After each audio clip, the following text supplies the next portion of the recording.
इस वीडियो में आपको मैं बताने वाला हूं डेथ सर्टिफिकेट बनाने के बारे में। जैसे कि मैं आपको बता दूं कि डेथ सर्टिफिकेट एक ऐसा महत्वपूर्ण डॉक्यूमेंट है। अगर आपके घर में किसी का डेथ हो जाता है और आप उनका बैंक अकाउंट से उनका बैलेंस को निकालना चाहते हैं या फिर उनका कोई प्लॉट अपने नाम पर रजिस्टर करवाना चाहते हैं तो उस समय आपको उनका डेथ सर्टिफिकेट की आवश्यकता पड़ी जाती है। तो मैं आपको बता दूं कि अब डेथ सर्टिफिकेट बनाने के लिए आपको कोई भी सेंटर में जाने की जरूरत नहीं है। आप खुद से ही घर बैठे अपने मोबाइल फोन के माध्यम से किसी का भी डेथ सर्टिफिकेट को आप बना सकते हैं। तो अगर आपको भी अपना डेथ सर्टिफिकेट को बनाना है तो आज की इस वीडियो में आपको मैं कंप्लीट प्रोसेस दिखाने वाला हूँ। तो चलिए शुरू करते हैं। डेथ सर्टिफिकेट बनाने के लिए सबसे पहले आपको CRSORG.gov.in वेबसाइट पर विजिट होना होगा, जो कि इसका लिंक मैं वीडियो के डिस्क्रिप्शन में भी दे दिया हूँ। आप सिंपली इस पर क्लिक करके इस वेबसाइट पर विजिट हो जाएंगे। इस वेबसाइट पर आने के बाद सबसे पहले इस वेबसाइट में आपको रजिस्टर होना होता है। तो रजिस्टर होने के लिए आपको सिंपली यहाँ पे जनरल पब्लिक साइन अप के ऑप्शन के ऊपर क्लिक कर देना है। क्लिक करते ही आपके पास रजिस्टर होने का यहाँ पर फॉर्म आ जाता है। तो सबसे पहले यहाँ पर आपको एक यूजर नेम को एंटर कर देना है। इसके बाद यहाँ पर आपको एक ईमेल आईडी को एंटर कर देना है। इसके बाद यहाँ पर आपको एक मोबाइल नंबर को एंटर करना है। इसके बाद यहाँ पर मरने वाला कौन सा डेट में मरा है, यहाँ पर उनका डेट को आपको सिलेक्ट कर लेना है। डेट को सिलेक्ट कर लेने के बाद उनका स्टेट नेम को सिलेक्ट करना है। इसके बाद यहाँ पर उनका डिस्ट्रिक्ट को आपको सिलेक्ट करना है कि कौन सा डिस्ट्रिक्ट से वो बिलोंग करते थे। इसके बाद यहाँ पर उनका सब डिस्ट्रिक्ट नेम को आपको सिलेक्ट कर लेना है। इसके बाद उनका विलेज या टाउन नेम सिलेक्ट करने का ऑप्शन आता है। तो आपको यहाँ से उनका विलेज या टाउन नेम को सिलेक्ट कर लेना है। इसके बाद रजिस्ट्रेशन यूनिट सिलेक्ट करने का ऑप्शन आता है। तो आप सिंपली इस बॉक्स पे क्लिक करेंगे। क्लिक करने के बाद आपका विलेज में जो भी सेंटर रहेगा यहाँ पर उनका उस सेंटर का नाम आ जाएगा। तो आपको सिंपली अपना सेंटर के ऊपर क्लिक कर देना है। इसके बाद इस कैप्चा को इस बॉक्स के अंदर एंटर करके रजिस्टर के ऑप्शन के ऊपर आपको क्लिक कर देना है। इसके बाद आपके पास थैंक यू फॉर रजिस्टर करके यहाँ पे लिखा हुआ आ जाता है। जैसे कि आप इस पोर्टल में जो भी अपना मेल आईडी को रजिस्टर किए हैं उसमें आपका यूजर आईडी को सेंड कर दिया गया है। तो आप सिंपली अपना ईमेल आईडी को ओपन करेंगे। अपने ईमेल को ओपन करने के बाद यहाँ पर आप देख सकते हैं कि यहाँ पर आपके पास यूजर आईडी आ जाता है। तो आपको अपना पासवर्ड को क्रिएट करने के लिए आपको क्लिक हियर के ऑप्शन पे क्लिक करना है। इसके बाद सबसे पहले यहाँ पर आपको अपना यूजर आईडी को एंटर कर देना है। इसके बाद यहाँ पर आपको अपना पासवर्ड और कंफर्म पासवर्ड को एंटर कर देना है। एग्जाम्पल में आप स्क्रीन पर पासवर्ड देख सकते हैं। आपको इस प्रकार से अपना पासवर्ड को इसमें आपको एंटर करना है। इसके बाद आपको सिंपली यहाँ पर नीचे आके सिंपली इस कैप्चा को फिलअप करके आपको सबमिट पे क्लिक कर देना है।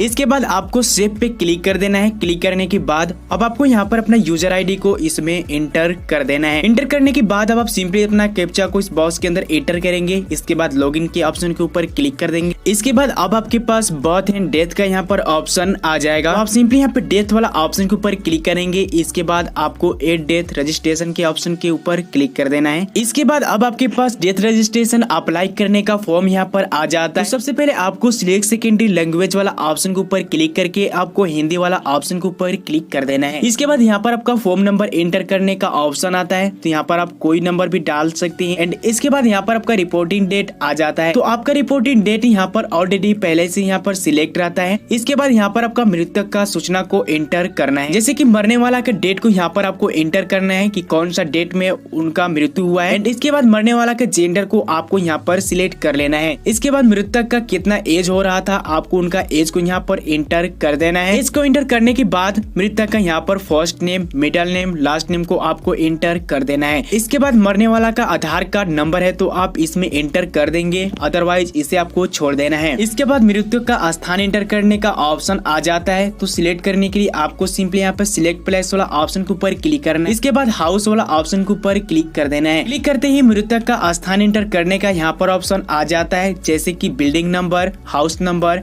Street name, post office name, state name और डिस्ट्रिक्ट नेम। इसके बाद यहाँ पर आपका पिन कोड एंटर करने का ऑप्शन आ जाता है। यहाँ पर उनका पूरा डिटेल्स को आपको एंटर कर देना है। इसके बाद आपको सिंपली यहाँ पर नीचे आ जाना है। नीचे आने के बाद मरने वाला के हस्बैंड या वाइफ का इन्फॉर्मेशन को आपको इसमें एंटर कर देना है, जैसे कि उनका फर्स्ट नेम, मिडिल नेम और लास्ट नेम को आपको एंटर कर देना है। इसके बाद उनका आधार नंबर को और यहाँ पर उनका मोबाइल नंबर को एंटर कर देना है। इसी प्रकार से उनका एज को आपको एंटर कर देना है। इसके बाद यहाँ पर उनका फादर का इन्फॉर्मेशन मांगा जाता है। तो उसी प्रकार से यहाँ पर उनका भी सभी डिटेल्स को आपको इसमें एंटर कर देना है। इसके बाद यहाँ पर उनका मदर इन्फॉर्मेशन मांगा जाता है, तो उनका माता का पूरा डिटेल्स आपको इसमें एंटर कर देना है। एंटर करने के बाद अब आप सिंपली यहाँ पर नीचे आएंगे। नीचे आने के बाद मृतक का पता को यहाँ पर आपको एंटर करना है, जैसे कि मृतक का building name, house number, street name, locality यानी कि पोस्ट ऑफिस नेम, इसके बाद स्टेट, डिस्ट्रिक्ट और उनका सब डिस्ट्रिक्ट और उनका विलेज और टाउन, एंड इसके बाद उनका पिन कोड को यहाँ पर आपको एंटर कर देना है। इसके बाद आपके पास मृतक का अस्थायी पता यहाँ पर आपको मांगा जाता है, जो आप मृतक के समय मृतक का पता को आप इसमें एंटर किए हैं। सेम अगर आपका वही एड्रेस है तो आप सिंपली इस बॉक्स पे क्लिक करेंगे। क्लिक करने के बाद आपका ऑटोमेटिकली यहाँ पर सभी एड्रेस यहाँ पर आ जाता है। इसके बाद यहाँ पर आवेदक का इन्फॉर्मेशन को एंटर कर देना है, जैसे कि जो यहाँ पर डेथ सर्टिफिकेट के लिए अप्लाई कर रहे हैं उनका यहाँ पर पूरा डिटेल्स को आपको एंटर कर देना है। इसके बाद आपको सिंपली यहाँ पर डिक्लेरेशन वाला बॉक्स पे क्लिक करना है। इसके बाद सेव वाला ऑप्शन के ऊपर क्लिक कर देना है। इसके बाद अब आपके पास इस प्रकार का पेज यहाँ पर खुल जाता है। तो सबसे पहले यहाँ पर आपको अपना रिलीजन को सिलेक्ट करना है, यानी कि आप कौन सा धर्म से बिलोंग करते हैं। यहाँ पर आपको अपना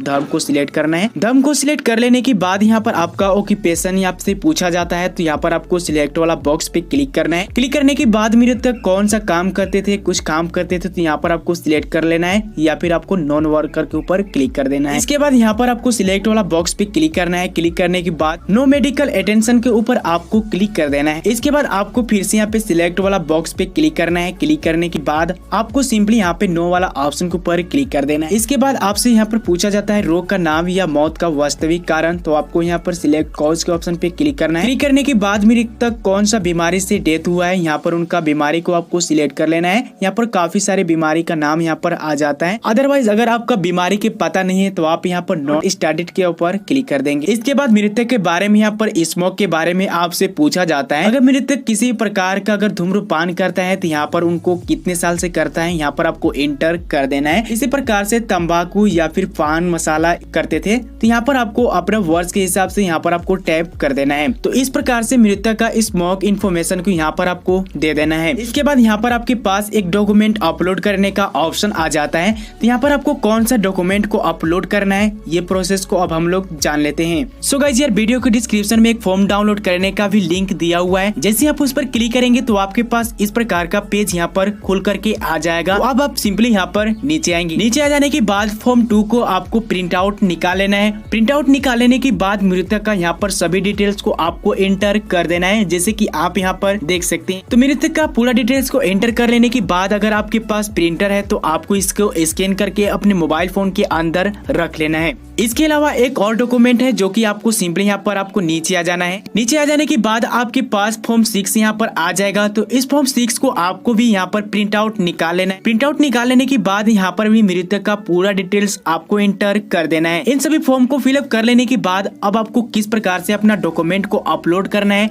ये प्रोसेस को अब हम लोग जान लेते हैं। अपना डॉक्यूमेंट को अपलोड करने के लिए अब आपको चूज फाइल के ऑप्शन पे क्लिक करना है। क्लिक करने के बाद आपका डॉक्यूमेंट जो भी फाइल में यहाँ पर आपको अपलोड कर लेना है। अपने डॉक्यूमेंट को अपलोड कर लेने के बाद अब आपको सिंपली यहाँ पर सेव वाला ऑप्शन के ऊपर क्लिक कर देना है। इसके बाद अब आपके पास फाइनल फॉर्म सबमिट करने का यहाँ पर ऑप्शन आ चुका है। फाइनल सबमिट करने से पहले आपको फॉर्म को यहाँ पर ध्यान से देख लेना है कि आपका दिया हुआ सभी डिटेल्स सही है या फिर कहीं गलत हो गया है। किसी भी प्रकार से अगर आपका फॉर्म गलत हो जाता है तो आप एडिट वाला ऑप्शन के ऊपर क्लिक करके आप यहाँ पर अपना फॉर्म में फिर से सुधार कर सकते हैं। यहाँ पर मेरा सभी डिटेल्स सही है तो यहाँ पर मैं सबमिट के ऑप्शन पे क्लिक कर दूंगा। क्लिक करते ही आपके पास डाउनलोड एजेंट करके यहाँ पर एक ऑप्शन आ जाएगा। तो आपको सिंपली यहाँ पे डाउनलोड वाला ऑप्शन के ऊपर क्लिक कर देना है। जैसे ही आप क्लिक करते हैं तो आपके पास डेथ रिपोर्ट इस प्रकार से यहाँ पर निकल करके आ जाता है। अब आपको इस पेज को यहाँ से प्रिंट आउट निकाल लेना है। प्रिंट आउट निकाल लेने के बाद जो आप अपना फॉर्म को इसमें अपलोड किए हैं जैसे कि फॉर्म 2 और फॉर्म 6, तो आपको इन सभी डॉक्यूमेंट को इसके साथ आपको अटैच कर लेना है। अपने डॉक्यूमेंट को अटैच कर लेने के बाद मरने वाला का आधार कार्ड को भी इसमें अटैच कर लेना है। इन सभी को अटैच कर लेने के बाद अब आपको सिंपली यहाँ पर नीचे आ जाना है। नीचे आ जाने के बाद यहाँ पर आप देख सकते हैं कि आपका इलाका में जो भी रजिस्ट्रार होते हैं उनका यहाँ पर पूरा डिटेल्स इस प्रकार से यहाँ पर आ जाता है। इन सभी डॉक्यूमेंट को आपको अटैच करके उन्हीं के पास ले जाना है। वहाँ पर जाने के बाद आपका दिया हुआ डिटेल्स वहाँ पर वेरीफाई किया जाता है। वेरीफाई करने के बाद आपका डेथ सर्टिफिकेट जारी कर दिया जाता है। तो इसे आप डेथ सर्टिफिकेट को ले सकते हैं या फिर आप इस पोर्टल से भी अपना डेथ सर्टिफिकेट को डाउनलोड कर सकते हैं। तो गाइस यार ये था आपका डेथ सर्टिफिकेट बनाने का प्रोसेस। तो आशा करता हूँ कि अब आप किसी का भी डेथ सर्टिफिकेट इस प्रकार से आप बना सकते हैं। तो गाइस यार आशा करता हूँ कि इस वीडियो में दिया हुआ जानकारी आपको बहुत ही पसंद आया होगा। तो गाइस यार इस वीडियो को लाइक कर दीजिएगा एंड इस चैनल को सब्सक्राइब जरूर कर लीजिएगा। तो फ्रेंड्स चलते हैं, तब तक के लिए बाय बाय।